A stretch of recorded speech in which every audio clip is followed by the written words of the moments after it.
Cītara, jeb dūru cītara, ir zināma un tiek spēlēta visā Latvijas teritorijā, bet tradīcija vairāk izplatīta Vidzemē un Latgalē.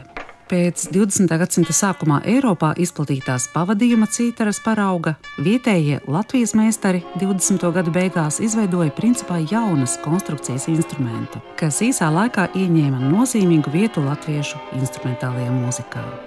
Jau 20. gadsimta 40. gadu sākumā dūru cītaras tika spēlētas daudzās kapelās visā Vidzemē. Nedaudz vēlāk instruments izplatījās arī Latgalē.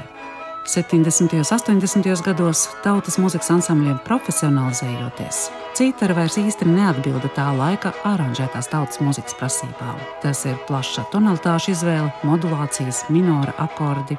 Kopš 90. gadiem pieaugot interesei par tradicionālo muzicēšanu, kā arī tradicionālo kapelu repertuāru, arī interese par dūru cītaras spēli un izgatavošanu pakāpeniski atjaunojās. Jebkurā ansamblī dūru cītaras bagātais, kuplais skanējums lieliski papildina un izceļ melodijas instrumentus.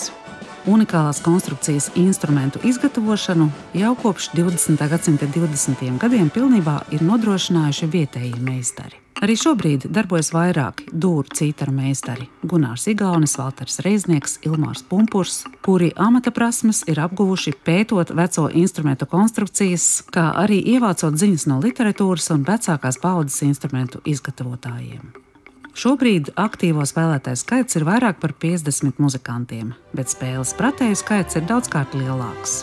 Meistari pēdējo dažu gadu laikā pēc pasūtījuma ir izgatavojuši vairāk nekā 10 jaunus instrumentus ik gadu.